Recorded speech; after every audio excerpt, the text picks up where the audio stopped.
हाय friend, good evening. आशा करती हूँ आप लोग का पढ़ाई चल रहा होगा अच्छे से। पिछले एपिसोड में मैंने पढ़ाई थी संभारिक समस्थानिक। आज मैं पढ़ाऊँगी। आज का टॉपिक है रासायनिक बंधन और उसके कितने भाग हैं। तो शुरू करते हैं रासायनिक बंधन से। रासायनिक बंधन केमिकल बॉन्ड। रासायनिक बंधन केमिकल बॉन्ड वैसा बंधन जिसके द्वारा दो या दो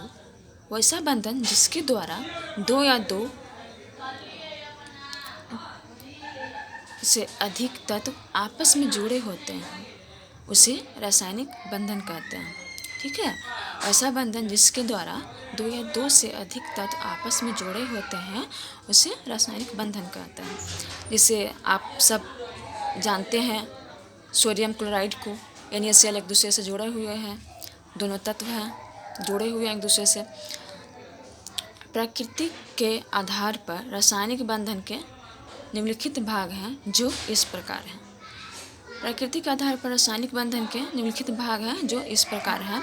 पहला है आयनिक बंधन या वैद्युत संयोजी बंधन। ठीक है, दूसरा है सहसंयोजी बंधन, तीसरा है उपसहसंयोजी बंधन, चौथा है हाइड्रोजन बॉन्ड, पांचवा है पेरोक्साइड बॉन्ड। तो हम शुरू करते हैं फर्स्ट से। आयनिक बंधन, जिस बंधन का निर्माण इलेक्ट्रॉन का त्याग और ग्रहण के द्वारा होता है। जिस बंधन का निर्माण इलेक्ट्रॉन का त्याग और ग्रहण द्वारा होता है उसे आयनिक बंधन कहते हैं। ठीक है, इसमें धातु और अधातु दोनों भाग लेते हैं। आप जानते हैं इसके बाह्यतम कक्ष में, जिस तत्व के बाह्यतम कक्ष में 1, 2, 3 हो उस धातु कहते हैं, और जिस तत्व के बाह्यतम कक्ष में 5, 6, 7 हो उसे अधातु कहते हैं।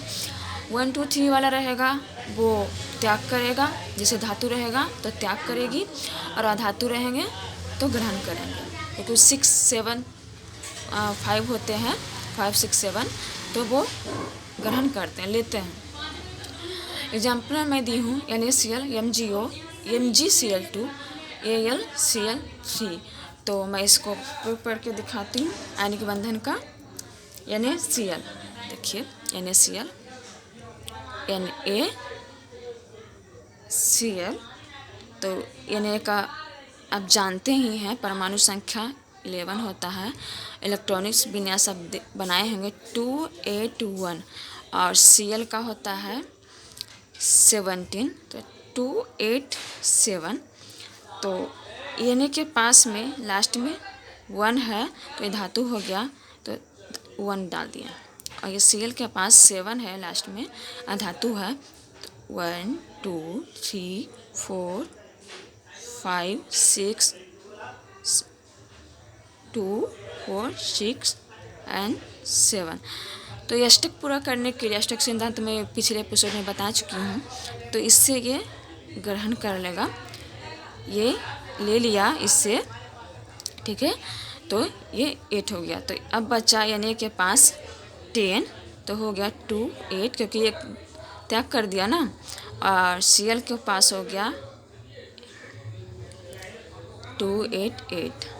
ठीक है, तो इसमें आयन चढ़ गया प्लस, क्योंकि ये त्याग किया तो धन आवेश चढ़ गया, और ये ग्रहण किया तो ऋण आवेश NaCl। ठीक है, NaCl। उसी तरह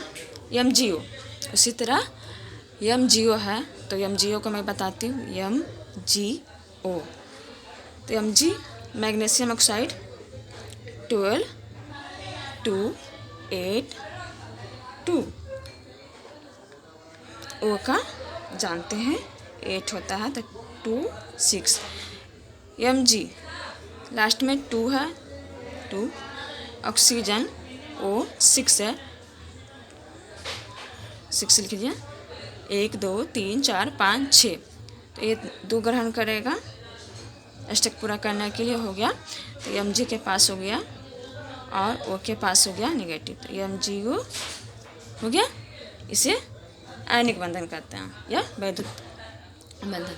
ठीक है, अब आते हैं उसके बाद क्या है, दूसरा में सहसंयोजी बंधन। दूसरा में क्या है, सहसंयोजी बंधन। तो आते हैं वैसा बंधन जिसका निर्माण इलेक्ट्रॉन के साझेदारी के फलस्वरूप होता है। वैसा बंधन जिसका निर्माण इलेक्ट्रॉन के साझेदारी के फलस्वरूप होता है उसे सहसंयोजी बंधन कहते हैं। ठीक है, इसके भी टाइप्स हैं, इसके 3 टाइप्स हैं, एकल, द्वि और त्रि। एकल सहसंयोजी बंधन, द्वि सहसंयोजी बंधन एंड त्रि सहसंयोजी बंधन। आज हम जानते हैं एकल सहसंयोजी बंधन के बारे में।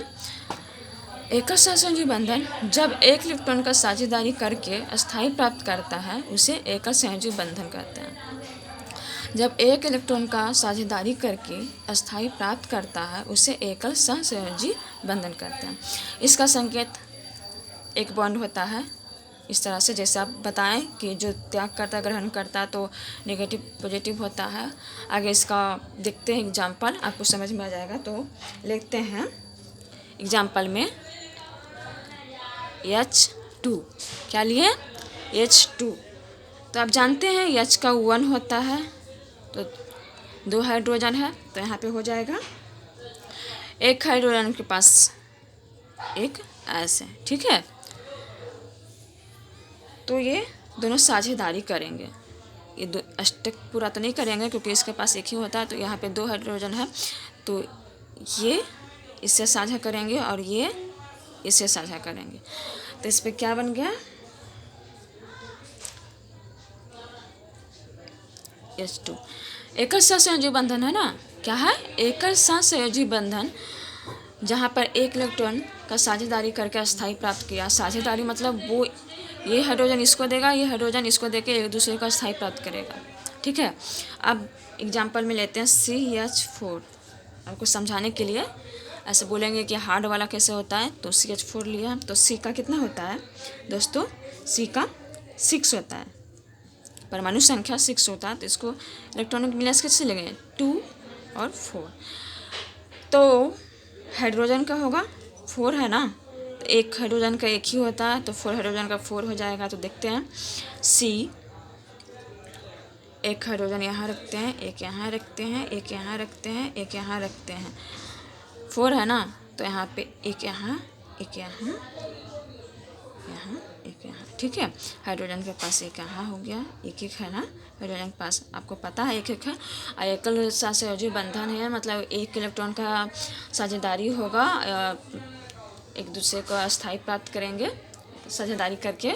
तो हाइड्रोजन को अष्टक पूरा करना है तो इसके पास 4 है तो 4 लेगा। तो 4 कैसे लेगा, तो पहले हम हाइड्रोजन को अस्थायी प्राप्त करा देते हैं। तो एक ऑलरेडी इसके पास है, एक कार्बन से साझेदारी कर लिया, ये भी साझेदारी कर लिया और ये भी साझेदारी कर लिया। ठीक है, और ये भी साझेदारी कर लिया। ठीक, हाइड्रोजन तो अस्थायी हो गया। अब कार्बन कैसे होगा, कार्बन के पास 4 है ऑलरेडी तो 4 लेगा, तो 4 हाइड्रोजन है तो ये भी ऐसे ले लेगा। 4 इसके पास है, 1 2 3 4, 4 और चाहिए, 4 1 5, 1 6, 1 7 और 1 8।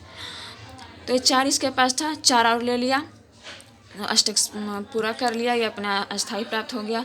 और देखिए आप इसके यहाँ पे ऐसे बॉन्ड हो जाएगा क्योंकि यहाँ पे इसका साझेदारी पे ऐसे संकेत है, इसका ऐसे संकेत हो गया है।